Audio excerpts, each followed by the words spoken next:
Buen día, profesor. Buen día, Buenos días, ¿cómo profe. están todos? Buenos días, profesor. Bien, compañeros. Buenos días, No maestro. tienen ninguna duda de los temas que hemos venido analizando, compañeros. Estuvimos viendo la autonomía municipal, vimos las características de la autonomía municipal y creo que esos son los elementos para asegurar y ustedes sepan, sobre todo, cuando un municipio pues tiene una relativa autonomía municipal. El municipio no es, decíamos, 100% autónomo, tiene cierta autonomía municipal. ¿Por qué, compañero? Porque un municipio pues no produce, no genera sus propios recursos económicos, por ejemplo, para ser autónomo 100% y decir yo tengo mis propios recursos. Y entonces depende de presupuestos estatales y federales, dinero que les asigna el gobierno estatal y los gobiernos federales. Entonces no genera su propio recursos para poder eh, atender los servicios públicos municipales de todo un año, de muchos años, y por eso el municipio pues no es 100% autónomo. Hasta aquí no sé si tengan alguna duda, compañeros. Luego se termina el tiempo, Alondra, y prácticamente lo que vamos a analizar, lo que quiero que me traigan para la próxima sesión, hemos hablado del fundamento jurídico del municipio y siempre nos vamos al 115 constitucional, pero no lo hemos analizado. Eso es lo que hay que estudiar, Alondra. Tráete también tu constitución para que me ayudes a leer las fracciones y yo pueda explicarlas, ¿sí? Yo pueda ir explicando. El artículo 115 constitucional lo dejamos de tarea para la próxima clase. Vamos a analizar eso, porque si es el fundamento jurídico, hay que analizarlo, pero a detalle, ¿no?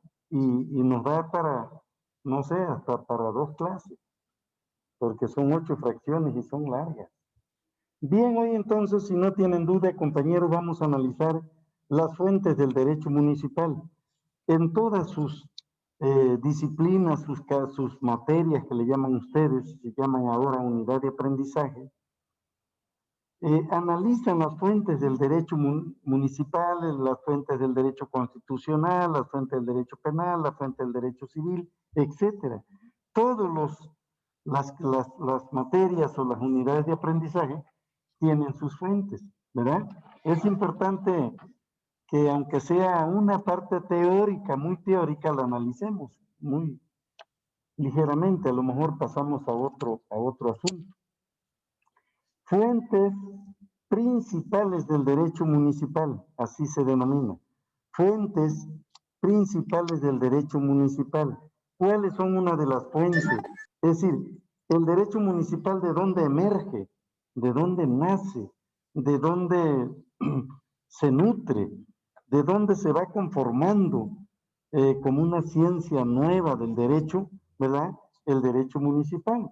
Y todos acuden, ¿verdad? A la Constitución, el caso del derecho municipal, una de las fuentes es la Constitución política de los Estados Unidos mexicanos. Es su primer fuente. ¿Por qué, compañero? No sé si han leído ustedes, hoy acabo de leer ahorita los periódicos y lo leo diario, que están por nacer 4 municipios más en el estado de Guerrero. Si tenemos 81 municipios en el estado de Guerrero, 81, tendríamos 85 dentro de ya algunos días o meses, ¿sí? El Congreso del Estado ya va a crear nuevos municipios, otros 4. Vean, compañero, que como cuando afirmamos un concepto o algo del derecho municipal, también es relativo, ¿sí? Es decir, no es tan cierto. Porque si ustedes dicen, el profe nos dijo que había 81 municipios en el estado de Guerrero. Sí, lo hay, hasta ahorita. Mañana, pasado o de aquí un mes, ya se crearon otros 4 municipios y ya son 85. Ya vieron cómo va el conocimiento evolucionando, cómo va cambiando el derecho. Y entonces ustedes tienen que ir también estudiando. Estudien los medios de comunicación, estudien todo, estudien periódicos. Vean, uno se va formando con una serie de disciplinas, con los libros. Estudien de Teresita Rendón Huerta. Hay que estudiar los capítulos de Teresita Rendón Huerta. Y entonces estamos en las fuentes del derecho municipal, compañero. Es la Constitución Política de los Estados Unidos Mexicanos una de las fuentes del derecho municipal. ¿Por qué razón, compañero? Bueno, porque allí está el fundamento jurídico del municipio, el artículo 115 constitucional, y los municipios que vayan creándose, que vayan emergiendo, que vayan naciendo, van a ir a formar parte del 115 constitucional, necesariamente. Es la fuente nacional, compañeros. Los municipios en México. Hay que ir a la fuente. Entonces, la Constitución van a tener que atender todo lo que dice el artículo 115 constitucional. Por eso es importante que la próxima clase se los dejo de tarea, que lo lean y lo relean, y aquí lo vamos a analizar, porque lo hemos nada más mencionado, pero no lo hemos analizado fracción por fracción. Entonces lo vamos a analizar.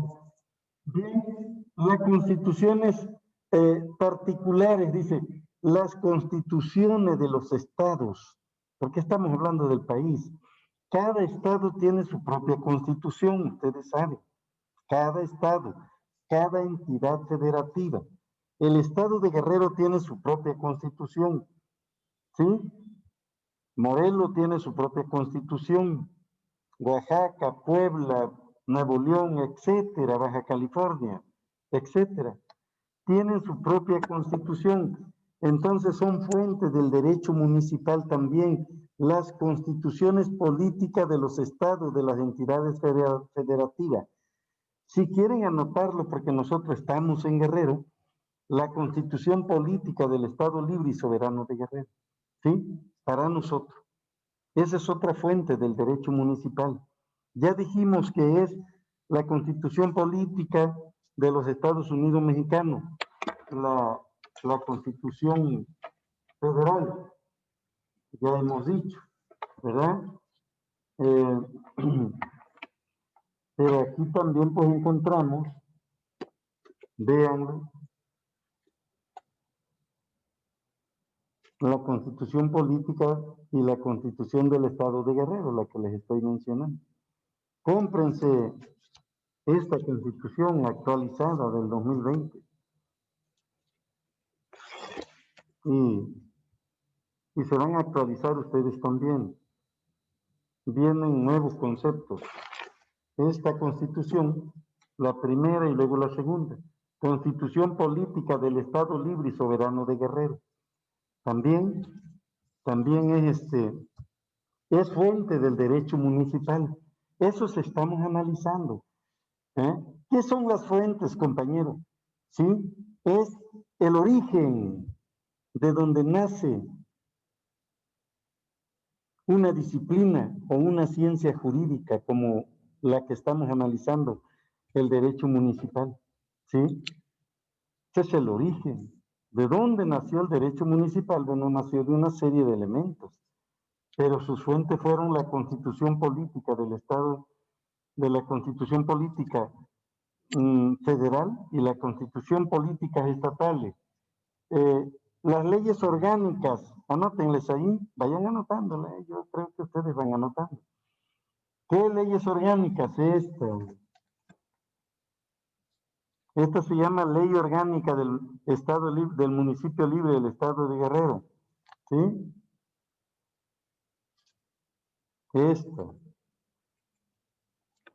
Esta ley la tienen también todos los estados del país.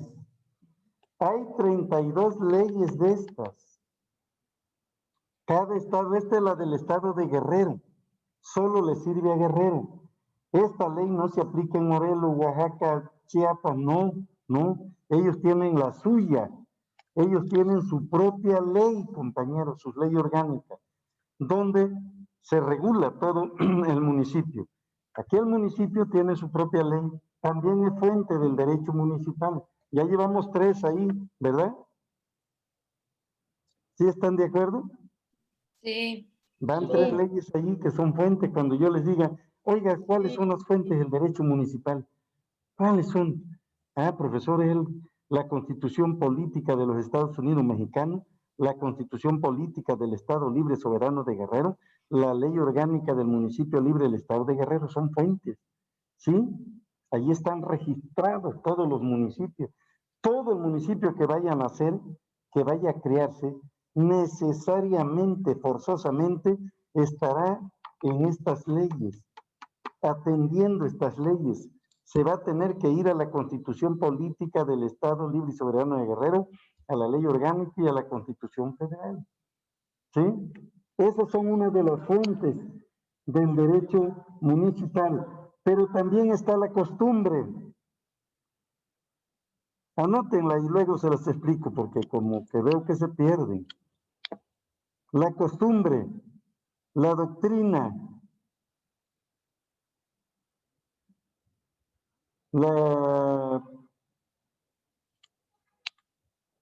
los principios generales del derecho y la jurisprudencia también, que es jurisprudencia. Entonces está la costumbre, la doctrina, los principios generales, la jurisprudencia y los principios generales del derecho. Vean las fuentes, compañeros, cuántas fuentes tiene el derecho municipal. Veanlo, ven cuánto tuvo que acudir a esas fuentes para crear un derecho. Pues se va a la historia, ¿verdad? Se va a los elementos, hasta a veces elementos que se llaman, compañeros, si lo quieren anotar ahí, elementos metajurídicos. Eso no son fuentes, esos son explicación que doy.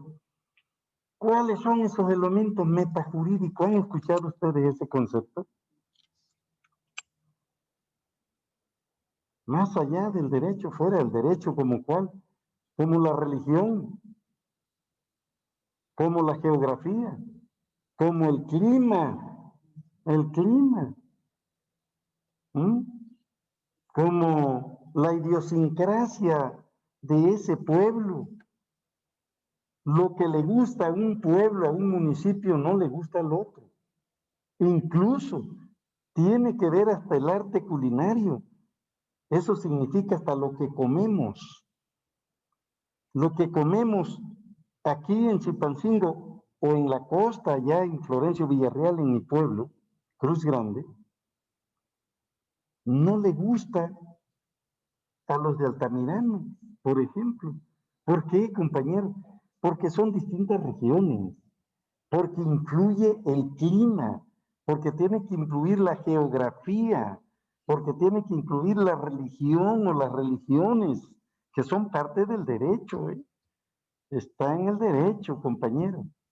Allí está en la ley orgánica, las religiones. Vamos a dar un repaso histórico, tal vez se lo dé yo a Londra, en una clase muy ligera, el repaso histórico de esas situaciones, es decir, el municipio en Grecia, el municipio en Roma, el municipio en España, el municipio en el México precortesiano, etcétera. Toda esa parte histórica, el municipio en Roma, Grecia, vean, y estaremos hablando, compañero, del siglo 7 antes de Cristo. Parece que aquí hablamos de nuestra era con ustedes, ¿verdad? ¿O no hablamos esa vez? Hemos hablado de nuestra era. ¿Mm?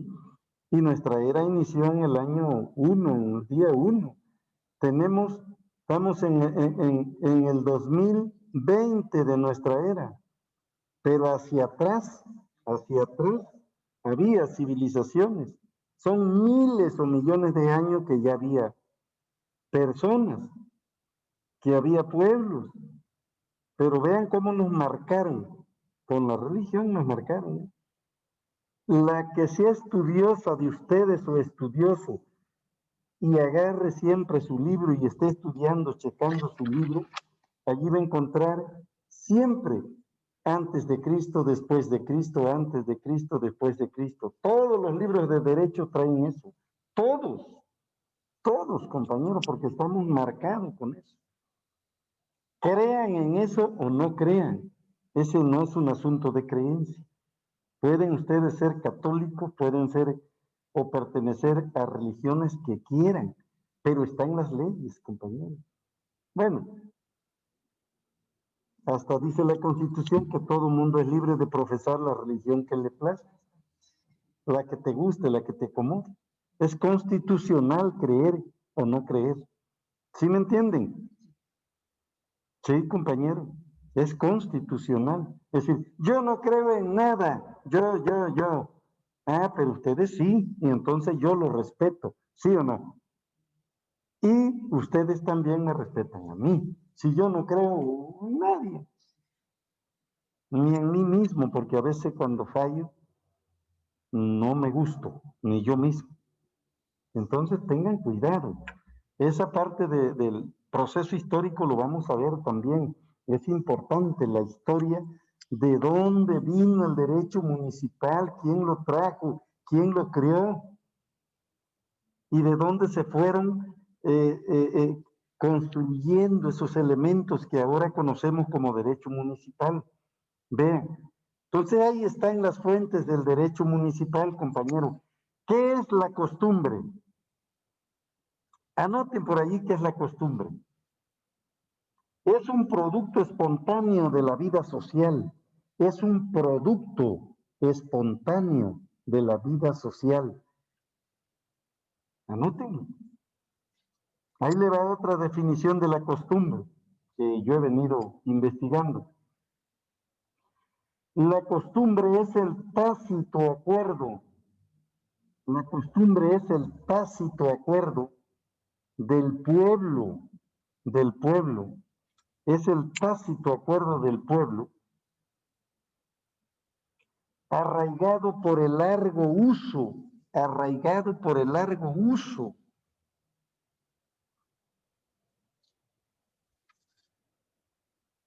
Por el largo uso.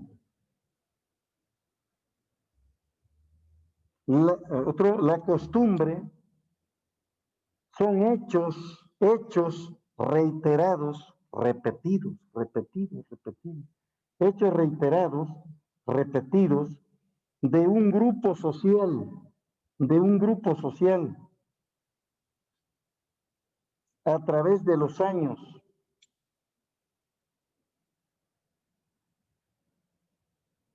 A través de los años. Son usos generacionales, son usos generacionales. Vean la costumbre, compañeros, vean la costumbre. Ustedes son de un pueblo determinado. Cuando ustedes nacieron, y ahora ya están grandecitos, ya se dieron cuenta de la costumbre de su municipio, ¿sí o no? Y han hecho historia ustedes de Sí, cuándo empezó esa costumbre. ¿Han preguntado cuándo empezó esa costumbre? Tiene cientos de años. La practicaban sus abuelos, la practican sus padres, hoy la practican ustedes y la practicarán sus hijos, sus nietos. Y así por generación en generación son generacionales, por eso digo que son generacionales. ¿Sí? Vean que la costumbre es de manera espontánea, tácita, es decir, sin que tú te lo propongas, sin que tú estés de acuerdo o no, la aceptas en el grupo social. Vean, compañeros, ha habido y hay costumbre, escuchen bien, solo las buenas costumbres pueden en un momento determinado ser leyes. Solo las buenas costumbres, las malas no. Las malas no, esas son malos ejemplos. No. Dice, oiga maestro, pero también se acostumbra, esa mala costumbre la tenemos por años, pero esa no se puede convertir en ley. Solo las buenas costumbres es factible que se conviertan en norma. ¿Sí? Así la costumbre es la antesala de la ley. ¿Vieron? Vean cómo es fuente. Un ejemplo. Creo que los que son de Chilpancingo, una costumbre que se hizo ley, ejemplo, una costumbre que se hizo ley, muchas, no una, muchas, le voy a dar ejemplo de esta nomás. La feria, tú Alondra, ayúdame, ¿cómo se llama? Esa feria de Navidad y Año Nuevo, ¿cómo se llama? La que ya viene. La de San Mateo. Esa fue, ¿tiene cuántos años? Creo que va a tener, creo que 90 años o no sé cuántos años, más de 100 años. 90, como 90 años, imagínense, 90 años. Hoy no va a haber, dice Alondra, hoy no va a haber por la pandemia. Compañeros, esa nació como una simple costumbre allí en San Mateo, donde ese barrio se hacían ferias y se festejaban algunos santos patronos, ¿no? Etcétera, etcétera, y se hacían feriecitas. Hoy, compañero, esa feria, pregunto a los de Chilpancingo y a todos, ¿esa feria es costumbre nada más o es ley? Es costumbre, Costumbre. pero está convertida en ley, compañeras, está convertida en ley, ahí le va por qué está convertida en ley. Porque tiene un patronato que es la máxima autoridad. ¿Quién nombra el patronato de la feria de Navidad y Año Nuevo de aquí en Chilpancingo? Lo nombra el honorable ayuntamiento en sesión de cabildo. ¿Ya vieron? Tiene un reglamento, compañera. Tiene un reglamento la feria. Ya no es solo costumbre, es una ley. De costumbre se convirtió en ley. ¿Por qué? Porque todos lo aceptan, porque no tiene problema. La costumbre debe ser aceptada por todo el grupo social. La costumbre tiene que ser buena. La costumbre es espontánea. La costumbre es libre. Nadie te la impone. No se puede imponer una costumbre. La costumbre son hechos reiterados que va aceptando el grupo social de manera libre, de manera diaria, espontánea, sin que te des cuenta, estás dentro de la costumbre. Pero la costumbre no genera conflicto. La costumbre es aceptada por todo el grupo social. La va practicando, se va enrolando, se va metiendo, va aceptando esa costumbre y va aceptando tu generación, sus generaciones y de generación en generación. Por eso yo digo que es generacional, la costumbre. ¿Tienen alguna duda sobre la costumbre? Si quieren ustedes aportar algo o preguntar algo. Pregunto, compañeros. No, profe. ¿No? ¿No tienen ninguna duda? Pregunten con toda confianza, estamos en clase, con toda confianza. Si ustedes tienen maestro, yo tengo una duda, yo la escucho con todo respeto. No, profe. No, todo está bien porque así les voy a aplicar un examen y vamos a ver, en el examen no hay, luego hay un montón de dudas. Nadie sabe nada. Entonces, vayan preguntándome porque yo, dejo claro los temas y no me gusta dejar. Vámonos a la doctrina. ¿Qué son las doctrinas? ¿Qué es una doctrina? Ustedes han escuchado muchos. Ustedes leen doctrina. Todos los libros que leen ustedes, los libros son hechos por doctrinarios. ¿Sí? Vean, la doctrina son los estudios especializados, anoten, la doctrina son los estudios especializados de los doctos especializados, doctos en la materia, de los científicos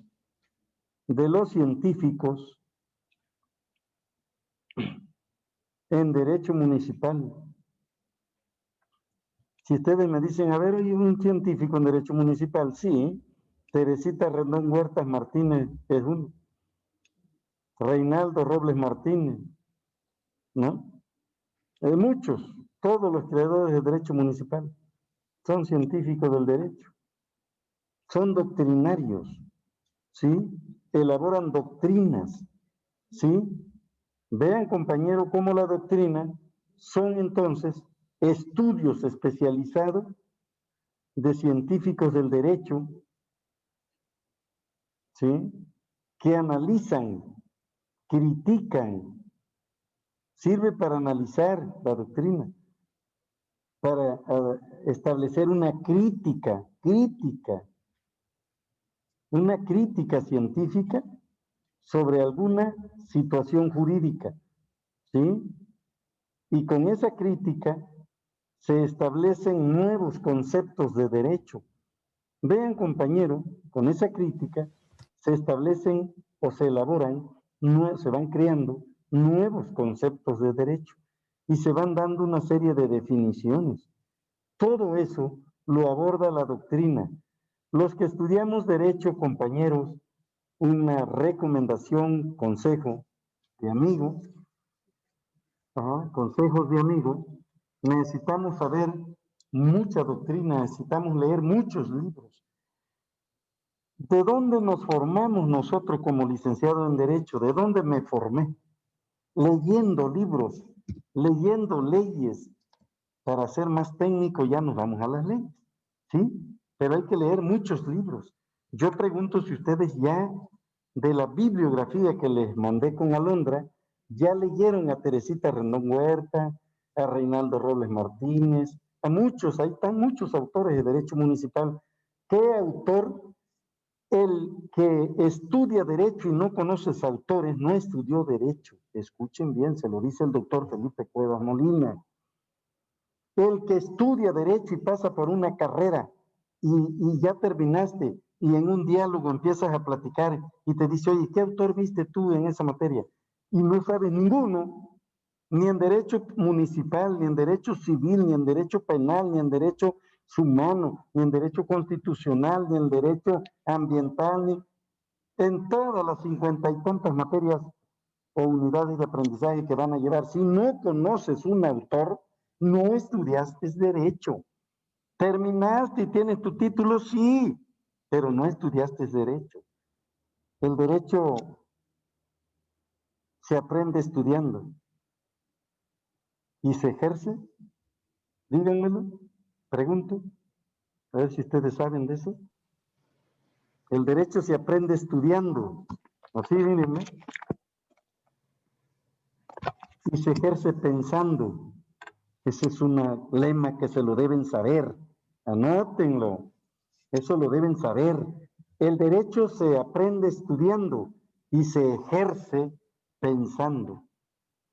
Cuando ustedes sean abogados, hayan terminado su carrera, a todos, compañeros, allí Abril, Armando, a todos ustedes, a Ángel, a Bedoya, a Carlos Palma, a Perla Cano, a todos ustedes, les van a ir a consultar. Ayúdame porque tengo un problema. ¿Qué van a hacer? Van a dar una respuesta a la persona que los vaya a consultar. También eso hay otra máxima, que anótenla. Todo el que estudia Derecho lo debe saber. Los profesores se lo deben decir. Toda persona que me consulte, yo le diría, dime el derecho, dime los hechos. Yo te digo el derecho, yo. Dime los hechos. A ver, Perla Cano, ¿qué te pasa? Dime los hechos, ¿qué te pasa? Tuve un problema, profesor, lo vengo a ver. Ayúdeme como abogado. Dime los hechos, Perla, dime los hechos, Marco, y yo te digo el derecho. ¿Sí me entiende? Nárrame los hechos y yo te digo el derecho. ¿Ya vieron?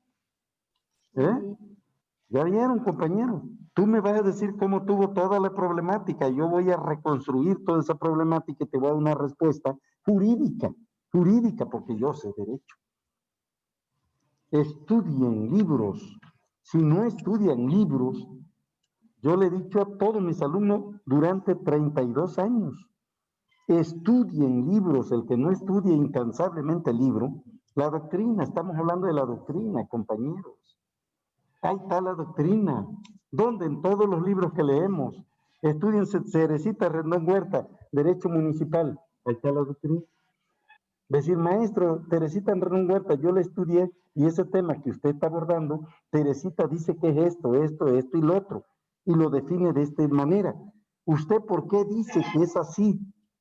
Ya vieron, hasta cuestionas al profesor. ¿Mm? Pero si no estudia, pues, y escuchas la clase, no es tanto, porque con la clase del profesor no te conviertes en licenciado en Derecho. Yo los invito a que estudiemos libros, muchos libros, de todas las disciplinas que llevan ustedes en su carrera, y cuando terminen su carrera ustedes me dicen, para que vean, cuando me los encuentre. Maestro, yo ni lo conocí porque de manera virtual fue la clase, pero, pero yo estudié todas esas obras. Oiga, maestro, yo ahora soy licenciado y sé muchas cosas. Hombre, felicidades.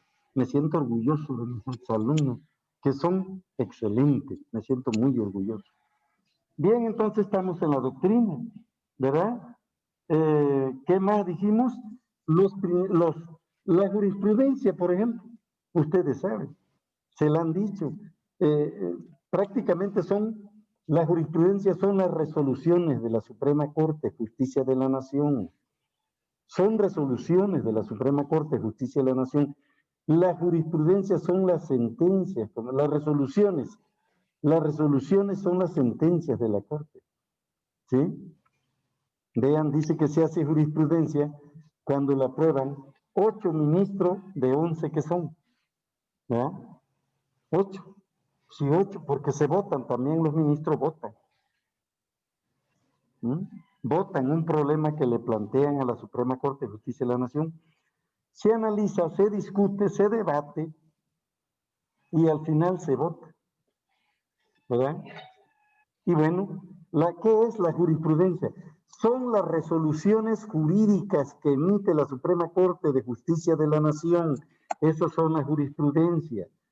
Son sentencias también, llamadas las resoluciones también sentencia de la Corte, ¿sí? Y que esas son también derecho, compañeros, y que estamos obligados a observarla. Vean, a observarla. En la ley de amparo, cuando lleven ustedes y lleguen a esa materia, todavía no, ¿verdad, Luna? Amparo no, todavía. Cuando lleguen a la ley de amparo, que lleven su materia de amparo, allí van a ver la ley de amparo y dice allí para quién es obligatoria la jurisprudencia. En los artículos, por ahí 192, 191 de la ley de amparo, por ahí está la obligatoriedad para todos los tribunales del país, son obligatorios. La jurisprudencia. ¿Sí? Si aplican, cuando sean abogados ustedes la van a aplicar, ¿no? Y la van a alegar frente al juez y le van a decir, ¿por qué me desechó mi jurisprudencia, señor juez? ¿Por qué? Véanlo, compañeros. Véanlo entonces, la jurisprudencia son resoluciones que emite la Corte y que pueden estar o hacer jurisprudencia votando 8 ministros de 11 y los otros en que estén en contra. Falta mucho. Bien, entonces, ¿hay alguna duda hasta allí de las fuentes del derecho? No, profe. Los principios generales del derecho. ¿Qué son los principios generales del derecho?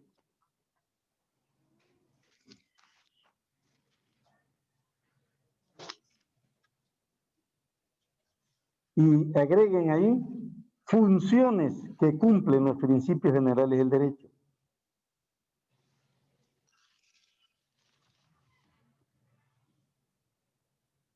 Sirven como norma supletoria de las leyes. Agreguen allí, inciso A. Sirven como normas supletoria de las leyes.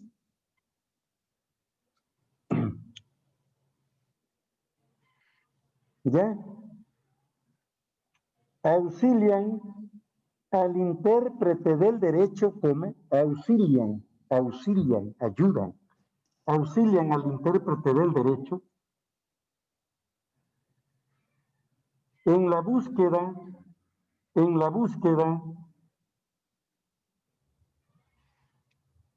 del verdadero sentido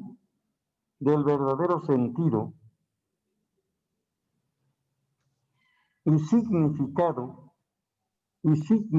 de las normas jurídicas,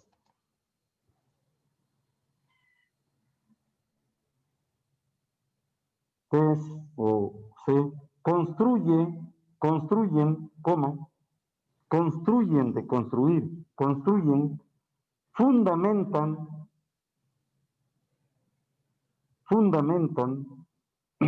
y dan base al derecho. ¿Dónde está el fundamento constitucional, compañero, de los principios generales del derecho? En el artículo 14 constitucional, a ver, léetelo tú, por ahí búscalo. El último párrafo, voy a pedirle a ver si da tiempo a Londra. Ustedes si tienen por ahí su constitución, chéquenlo, 14 constitucional, último párrafo, para que vea lo que dice. 14, último párrafo. Último párrafo dice. En los juicios, sí. Léele, Alondra, que te escuche tu compañero. En